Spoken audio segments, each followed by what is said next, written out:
আমি আপনাদেরকে আজকে 15টা পয়েন্ট বলবো ইনশাআল্লাহ, বেশি বড় বড় করে না, জাস্ট সংক্ষিপ্ত করে 15টা পয়েন্ট। এই পয়েন্টগুলো আমাদেরকে রমাজানের আগেই নিজের মাথায় ঢুকাইতে হবে, পাক্কা নিয়াত করতে হবে। আল্লাহ পাক যেন আমাকেও তৌফিক দেন, আপনাদের সবাইকে তৌফিক দান করুন। রমাজানের প্রস্তুতি নাম্বার 1, আমার সেটা বলেন। রমাজানের প্রস্তুতি নাম্বার 1 হচ্ছে যত দুনিয়াবি কাজ আছে সেই কাজগুলোকে কমিয়ে ফেলবো। দুনিয়াবি কাজগুলো কি করব?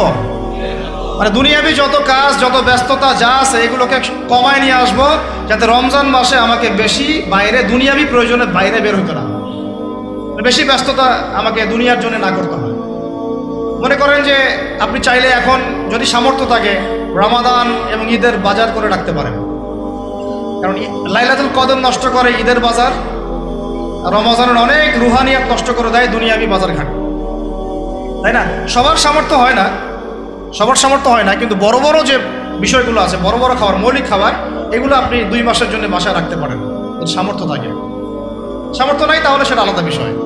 মোট কথা এটা শুধু একটা বিষয় বোঝাচ্ছি না, দুনিয়াবি যত ব্যস্ততা এগুলোকে কমায় রমাদানের জন্য প্রিপারেশন নিতে হবে। আল্লাহ পাক আমাদেরকে সবাইকে রমাদানের জন্য প্রিপারেশন নেওয়ার তৌফিক দান করেন। এটা হলো মনস্তাত্ত্বিক প্রিপারেশন, যে রমাদান আসতেছে, আমি শাবান মাসেই আমি আমার কাজগুলো গোছাই নিব, যাতে রমজানে আমি ফারেক থাকি ইবাদতের জন্য। বুদ্ধিমানের কাজ না এটা? আল্লাহ পাক তৌফিক দান করেন, আমিন। 2 নম্বর হচ্ছে ভাই, রমজানের আমরা সবাই 30টা সম রাখবো বলে নিয়াত করি, আল্লাহ পাক তৌফিক দান করেন, আমিন। কিন্তু এখানে একটা কথা, 2 নম্বরটা হচ্ছে রোজা রাখার মতো রোজা রাখতে হবে। কি বললাম বলেন? রোজা রাখার মতো রাখতে হবে। এটা কেন বললাম, কেন বললেন ভাই? উত্তর দিচ্ছিস। উপোস থাকা, না খেয়ে থাকা আর সম রাখা এক জিনিস নয়।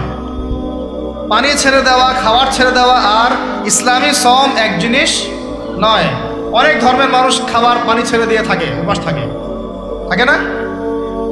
হাদিসের মধ্যে নবীজি বলেছেন যে ব্যক্তি রোজা রেখে অন্যায় কাজ ছাড়তে পারলো না, মানে আল্লাহর মাসিয়াত ছাড়তে পারলো না, এই যে কাবায়ের ফাওয়াহিশ এগুলো ছাড়তে পারলো না, অশ্লীলতা ছাড়তে পারলো না, মিথ্যা ছাড়তে পারলো না, বেহায়াপনা ছাড়তে পারলো না, তার না খেয়ে থাকায়, পানি না পান করায় আল্লাহর কিচ্ছু যায় আসে না। আর রোজার বিষয় বুঝলাম। রোজা কাকে বলে ভাই? মানে রোজা মানে হচ্ছে আমি আল্লাহ পাকের সমস্ত নিষেধ ছেড়ে দিব। কি করব? আল্লাহর সমস্ত নিষেধ। রোজা থেকেছি, পানি খাচ্ছি না, খাবার খাচ্ছি না, কার ভয়ে? গোসল করার সময় এক ঢোক পানি খেলে কে দেখবে? এই চেতনা তখন কাজ করে না? চুপ করে এক লোকমা ভাত খেলে কে দেখবে? কেউ দেখবে? আল্লাহ ছাড়া কেউ দেখবে? কেউ দেখবে না। তারপর আপনি খান না কেন? কারণ আপনি অনুভব করেন যে আল্লাহ পাক আমাকে দেখছেন। এটাই হলো ইহসান। এটার নাম কি?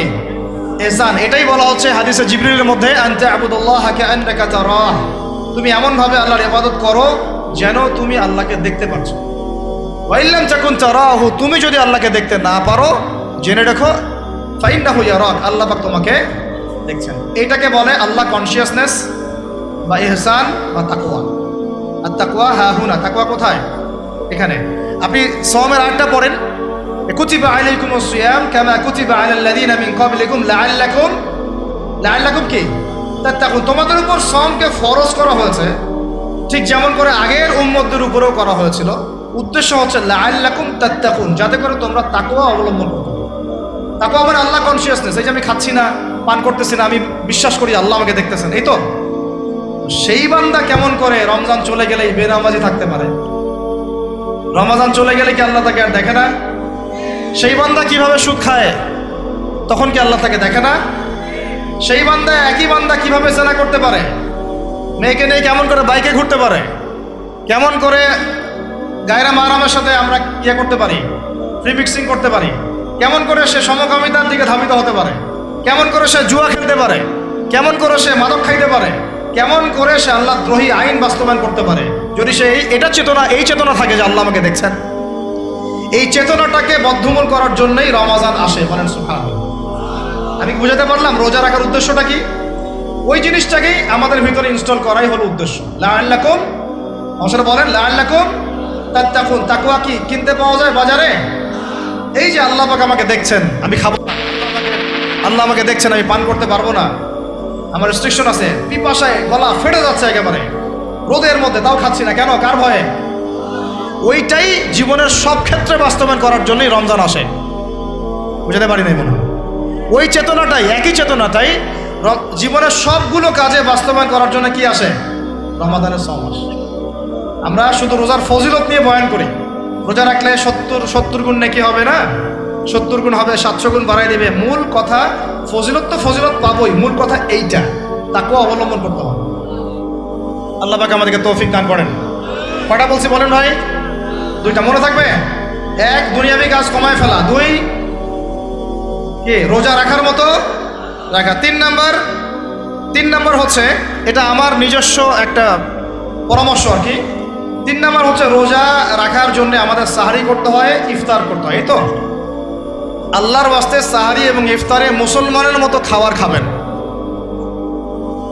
জানোয়ারের মতো খাবার খাবেন না। সাহারি এবং ইফতার এই দুটোতে কি খাবেন? মুসলমানের, মুমিনের মতো খাবার খাবেন, জানোয়ারের মতো খাবার খাবেন না। আল্লাহ পাক বোঝার তৌফিক দান করেন। মানে আমরা কিন্তু সাহারিতে কি করি জানেন? 60 পেট খাই। কয় পেট?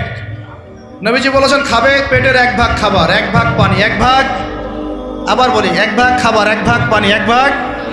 কার পেট খালি আছে এখন খাওয়ার সময়? খাওয়ার টেবিলে আমাদের ওস্তাদরা বলেন যে মুসলিম উম্মাহ, আমাদের ওস্তাদরা বলেন যে মুসলিম উম্মাহ খাবার টেবিলে হেরে গেছে, সে কখনো জিহাদের মাঠে জিততে পারবে না।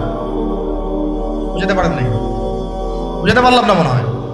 যারা খাওয়ারের টেবিলেই হেরে গেছি, এখানেই তো আপনি সুন্নাহ মাফিক খাইতে পারতেছেন না, প্রবৃত্তির কাছে হেরে গেলেন, গপ গপ গপ গপ করে খাচ্ছি 7 পেট ভর্তি করে। এখানে তো খাবারের সামনে হেরে গেলাম, প্রবৃত্তির সামনে। সে আবার কাফেরদের সাথে জিতবে কেমনে? জিতবে আগে নিজের প্রবৃত্তির উপর জিহাদে তো জিততে হবে। আমার মন চাচ্ছে যে না করি, করবো না, এটার নাম জিহাদ, এটাও জিহাদ। মন চাচ্ছে সুদ খাই, একটু খাবো না, এটার নাম কি? জিহাদ। মন চাচ্ছে নামাজ না পড়ি, ঘুমায় থাকি, মন চাচ্ছে না, মন বলতেছে ঘুমাই ঘুমাই ঘুমাই, কিন্তু নামাজ পড়তে হবে। এই যে উঠলাম, ওযু করলাম, গেলাম, এর নাম কি? এটাও এক প্রকার কি, বরং নফসের সাথে জিহাদটা অনেক বড় জিহাদ বলা হয়েছে, বলা হয় নাই? এটা মানুষকে শক্ত করবে। একটা মেয়ের সাথে প্রেম করতে মন চায়, করবো না, ওকে দেখবো না, যাবো না কাছে, এটা এটা শক্ত থাকার নাম কি? এটা মনের নফসের সাথে কি, বুঝেন? আল্লাহ পাক আমাদেরকে নফস শক্ত করার তৌফিক দান করেন। তো ভাই, খাবার ইফতারেও এভাবে 7 পেট খাবেন না, সারিতেও খাবো না, কথা করি তো ইনশাল্লাহ। শোনেন, পরিমিত খাবেন, পুষ্টিকর খাবার খাবেন, পরিমিত খাবেন কিন্তু পুষ্টিকর খাবার খাবেন, তাহলে যথেষ্ট হবে ইনশাল্লাহ। আর এখনকার যে খাবার, এতে বেশিরভাগই ভেজাল। যত বেশি খাবো তত দ্রুত অসুস্থ হব। এই যে আমরা দিন দিন যে দুর্বল হয়ে যাচ্ছি, বুঝতে পারতেছেন না আপনারা? এটা দিন দিন যে আমরা আগের জেনারেশনের মতো শক্ত না। আমাদের দাদারা, তার দাদারা যেরকম স্ট্রং ছিলেন, আমাদের ইয়াংরাও কিন্তু অত স্ট্রং না। একটা ইয়াং ছেলেকে আপনি এখন 50 বছরের একজন মুরব্বীর সাথে পাঞ্জা লাগায় দেন, পারবে না, ওই চাচাই জিতবে। এটার কারণ হচ্ছে ভেজাল খাবার, ভেজাল পরিবেশ, ভেজাল সব কিছু। আমরা যা খাচ্ছি বেশিরভাগই বিষ। আর আল্লাহর কসম, এগুলো মনিটর করার দায়িত্ব সরকারের, এগুলো মনিটর করার দায়িত্ব প্রশাসনের। এদেরকে মোবাইল কোর্টের আওতায় নিয়ে এসে একদম 1 বছরের জন্য ঢুকাইতে ভিতরে। আইনের সঠিক প্রয়োগ হলে এমনি সিধা হয়ে যাবে। বাঙালিদেরকে শুধু মিষ্টি মিষ্টি কথা বলে কাজ হবে না, মাঝে মাঝে কঠিন শাসন লাগে। বড় বড় কান্ট্রিগুলো আপনারা দেখে আসেন, মনে করেন রাস্তায় ড্রাইভিংয়ের সীমা দেওয়া আছে 100 কিলো, ওরা যদি 110 120 চালায়, কেউ কিচ্ছু বলবে না, কোনো ট্রাফিক পুলিশও নাই। মোবাইলে একটা মেসেজ চলে আসবে যে তোমার এই 1500 রিয়াল 2000 রিয়াল জরিমানা করা হয়েছে। দিবানা ড্রাইভিং লাইসেন্স বাতিল, ওটা বাতিল তো হবেই, 6 মাসের জন্য জেল খাটলাম। বাপ বাপ করে টাকা দিয়ে আসবে, টাকা না দিলেও আর ভয়ে চালাবে না। বাবারে বাবা, একবার 1500 রিয়াল খাইছি, আর আমার খাওয়া যাবে। আইন শুধু থাকলে হয় না, আইনের একদম কঠোর বাস্তবায়ন থাকতে হবে।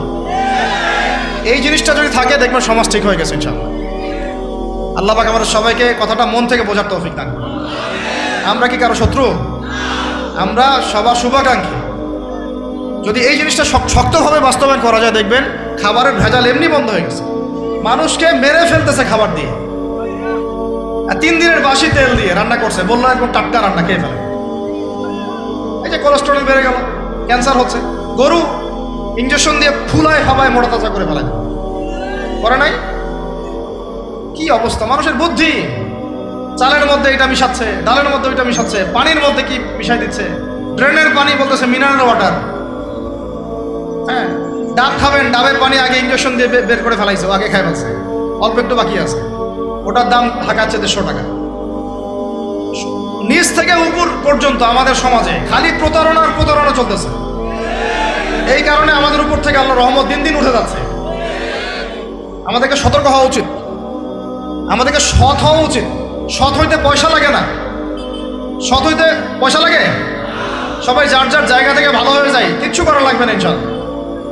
আপনি মাদক খায়েন না, কেউ জোর করে মাদক খাওয়াবে? আপনি নিজে সুদ খায়েন না, কেউ জোর করে সুদ খাওয়াবে? এখানে কেউ মাদকের দোকান দিল, আমরা খাই না, ও দোকান নিয়ে চলতে পারবে না? টামটোপলা বাঁধে চলে যাবে, কি করবে? চাইতে বাধ্য সে। আমরা খাইলে সে ব্যবসা করবে। আল্লাহর ওয়াস্তে আমরা কোনো রকম প্রতারণার কাছেও যাব না, হারামের কাছেও যাব না, এবং অন্যকে আমরা প্রতারিত করবো না ইনশাআল্লাহ। বাজার মার্কেটে একটা অনেক জটিল বিষয়। রমজান মাস আসলেই দেখবেন দাম বাড়া শুরু হয়েছে। এখনই অসাধু ব্যবসায়ী যারা, ওরা রিস্টোর করে ফেলাইছে, ওরা আবার সিন্ডিকেট করে ফেলবে যে এই দামের বাইরে যাবে না। তখন আবার দেখবেন যে সরকার বিপাকে পড়ে গেছে, দাম আর কন্ট্রোল করতে পারতেছে না, তখন ভর্তুকি দেওয়া লাগতেছে, আবার ওদেরকে আইনে আনা লাগতেছে। মানে আমরা নিজেরাই ঠিক নাই। কারা ঠিক নাই? আমরা নিজেরাই ঠিক নাই। এই কারণেই তো আমরা মানে আমাদের সমাজের উপর থেকে আল্লাহ পাকের রহমত বরকতটা উঠে যাচ্ছে দিন দিন। আপনি দেখে নিয়েন যে পণ্যের দাম এখন 200 টাকা, রমজান মাস আসলে দেখবেন 250 টাকা 300 টাকা বাড়াই দিচ্ছে। এটা ব্যবসায়ীরা করবে, অনেকেই, অনেক অসাধু ব্যবসায়ী করবে, এটা অনেকেই করবে, এখনো চলতেছে। আমাদের বাংলাদেশে এমন কিছু নাই যেটা উৎপন্ন হয় না। আমরা যদি আমাদের এখানে সঠিক জাকাত ভিত্তিক অর্থনীতি থাকতো, সততা থাকতো, ইনসাফ থাকতো, আমানত থাকতো, আমাদের জিনিস আমরা খেয়ে শেষ করতে পারতাম না, এরপর বাকিটা রপ্তানি করতে পারতাম। অনেক কথা ভাই, এগুলো অর্থনীতির বিষয়, আরেকদিন কথা হবে চল। রমজানে আসছে যেহেতু এতটুকু নসিহত করি। 3 নম্বর, যে ভাই আমরা এমনভাবে খাবো না যে খাওয়ার মনে হয় জানোয়ারের খাওয়া। ঠিক আছে ভাই, পুষ্টিকর খাবার খাবো, কিন্তু পরিমাণে কম। কম বলতে কি একবারে কম না, আপনার প্রয়োজন অনুযায়ী 3 ভাগ করে, 1 ভাগ খাবার, 1 ভাগ পানি, 1 ভাগ ফাঁকা, সুন্নাহ অনুযায়ী। আল্লাহ পাক তৌফিক দান করেন, আমিন। 4 নাম্বার হচ্ছে রমাদান মাস মানেই কোরআন। রমাদান মাস মানে কি? এই রমজানে আমরা সবাই বেশি থেকে বেশি কোরআন তেলাওয়াত করবো ইনশাআল্লাহ। কারা কারা পারি হাত তুলি? আলহামদুলিল্লাহ, হাত নামান। সবাই পারেন কোরআন তেলাওয়াত? মাশাআল্লাহ, মাশাআল্লাহ। এটাই তো চাই, বাংলাদেশের ঘরে ঘরে প্রত্যেক ব্যক্তি যেন কোরআন তেলাওয়াত করা জানে, এটাই তো আমরা চাই। এমন যদি হয় যে 100% মানুষ কোরআন তেলাওয়াত করতে পারে, 16 কোটি মুসলিম, দিন কায়েম হয়ে যাবে ইনশাআল্লাহ, ইনশাআল্লাহ, ইনশাআল্লাহ। ভিতরে কাজগুলো করেন, আল্লাহ পাক তৌফিক দান করেন। তো ভাই, কোরআন আমরা রমজানে বেশি থেকে বেশি পড়বো ইনশাআল্লাহ ভাই, ঠিক আছে? যারা পারি না, একটা লিমিট ফিক্স করি, কমপক্ষে দিনে 1 পারা, দিনে কমপক্ষে 1 পারা, তাহলে 30 দিনে 1 খতম হবে। ওকে, আরও বেশি পারি 2 পারা, তাহলে 2 খতম হবে। আরও বেশি পারি 3 পারা।